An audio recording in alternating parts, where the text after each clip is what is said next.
Hey, what's up guys? This is Anthony from Anthony's Customs, and for this review, we are looking at the Batman Arkham Origins Batman Battle Damaged version from InArt, which they have just really made some waves, huh? When they came on the scene, it's like, oh, you can make some really nice stuff at a very reasonable price. Very nice stuff. You guys know I do get review samples from them. This is one of them, but I do give honest feedback no matter what, no matter who gives me what, and if that means I don't get any more free stuff, that's the way it goes. But yeah, these are great figures, so lucky for me, I don't have to say too much bad stuff. But no, these guys, one of the good things that I like about this company is at least the contact I have with the company, and I don't know how far it goes up the chain, he's very receptive to feedback about the figures, positive and negative, so I love that. I love seeing a company that actually wants to hear what people have to say rather than just keep making the same thing for the 20 years without any improvement, so that's great.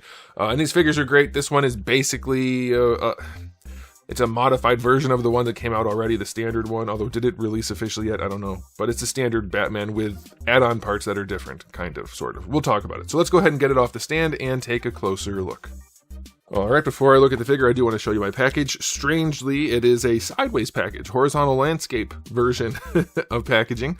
I don't know, I don't care about packaging personally, but I don't know is that good for you people who collect in the box? Do you collect, okay, so you on-card inbox collectors, do you buy high-end figures like this and then just never open them?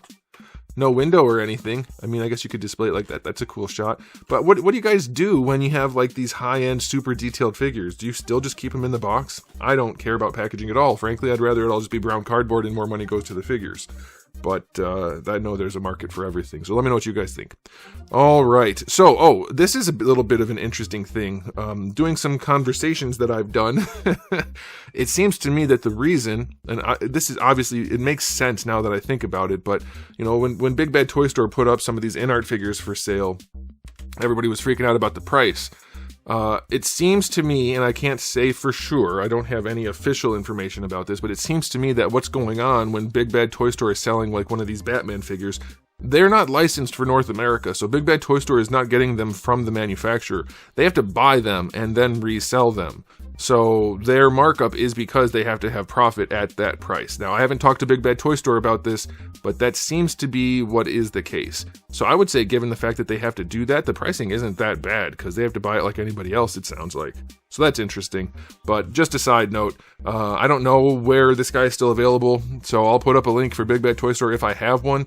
Otherwise, I'll send you to the InArt website also, and you guys can decide what's best and if there's availability or not. I don't know. Alright, so this guy stands. We're not going to do the absolute fullest review on this because it's the same figure as before for the most part. About 7 1/4 inches to the top of his head, a little more for his ears, and that's going to be about, let's say, 18 1/2-ish to his head and then 19 to the ears. Here he is up against Darwin. Obviously, we are out of scale. This is that oversized figure from before.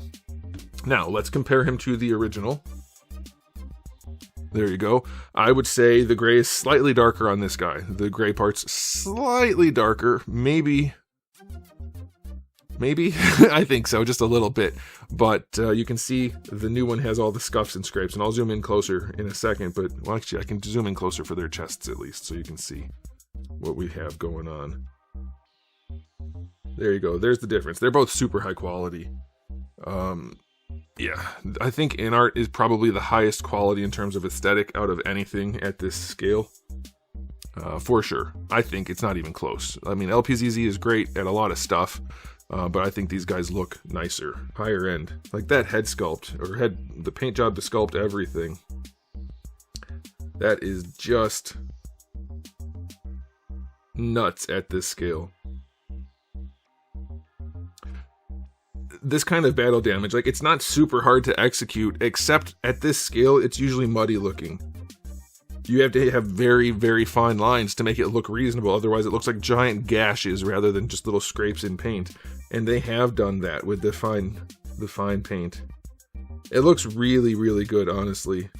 So most of it is paint job, then you do have some of these like bullet holes and things, so there are new sculpted parts. Not a ton. The core figure is the same, but you do get some new stuff, of course. And then we do have also the gauntlets. The electro, whatever they are, I don't remember. Super punchy things, I don't remember what they're called. But you do get those things, the thing here, and then the little wires that go to his hands. You might not like that.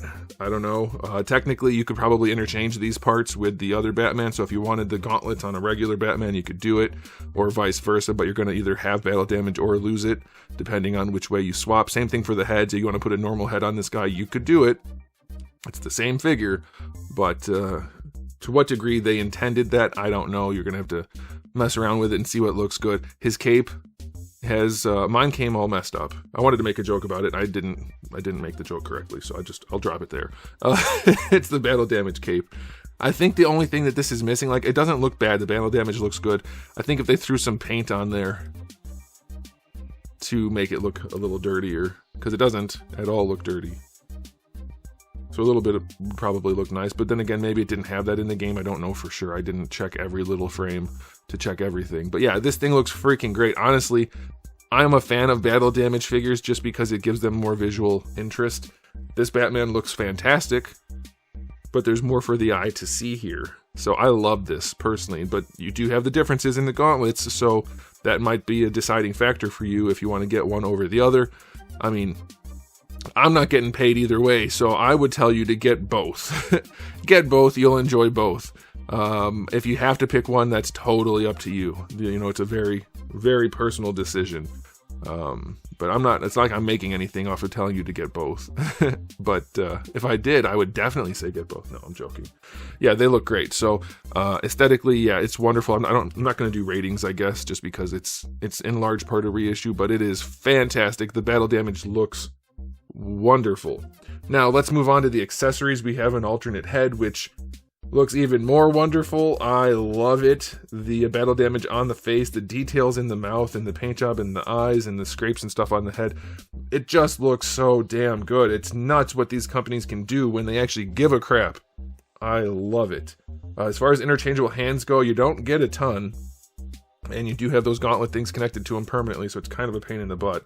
But you do get the decent spread of hands. You get one hand with his little pulley system.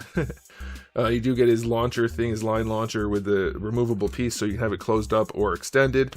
Or I guess you could stick a wire in there and have a really long one, so that's fine. You get the lightning thingies, electricity for the punchy thingies. That looks really nice. That looks cool.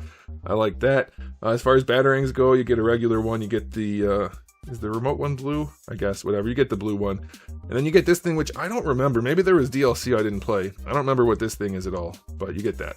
And you get a big-ass display stand, which is great. So yeah, great accessories, just like before. They make really good figures, without a doubt. You have to get past the scale on this one again. It's still the same figure, but there you have it. All right, and then as far as articulation goes, I'm not going to run it all over again. He poses really well. There are some weird things about it here and there. The shoulder pads maybe are kind of a nuisance, but they do work. They are floaty and connected in a weird way, but they work. The wired cape is nice. The toe joint I really don't like. It's way too far back. This one's a little bit loose on mine, but the other one wasn't. But it shouldn't be that far back. It looks nice when you don't use it, but I just really don't like that toe joint. The knees, I'm just pointing out some of the issues you might have. Yeah, they're weird. They're extended and weird. If you only use the one joint, it looks great. If you use both, if you look at it the wrong way, it does look weird. But he does pose. Like, he poses really well. You'll see some photos at the end.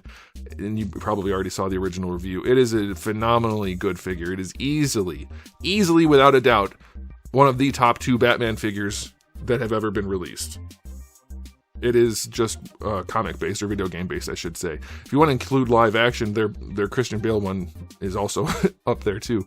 But yeah, it's fantastic. So yeah, I definitely recommend this. If you're into the battle damage look, then go for this, for sure. I still think get both, then you cover all your bases. But the paint job is just nuts. I was expecting it to be a lot muddier and sloppy, because a lot of companies think you can just get away with that. Oh, it's battle damage. It can look like whatever. Nah, it needs to look right at scale, and this does. This guy's gorgeous. Beautiful figure. I am thrilled. I wasn't expecting it to be this nice, honestly. So yeah, I love it. So yeah, it looks good. It poses well. I mean, I didn't show you everything, but it poses well. Good accessories. It's another home run for them. InArt is just cruising along. I can't wait to see what they do.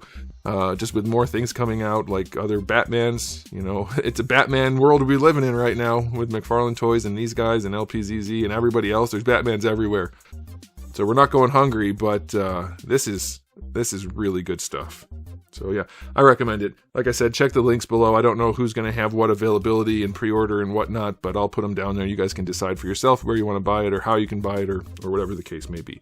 But let me know what you think in the comment section below, and I'll be done there. So thanks for watching, guys. If you enjoyed the video, please do give it a thumbs up. If you didn't, give it a thumbs down. And if you haven't subscribed, you should. I have new videos just about every single day and thousands already on the channel. So make sure you come back for all of that. And in the meantime, keep collecting.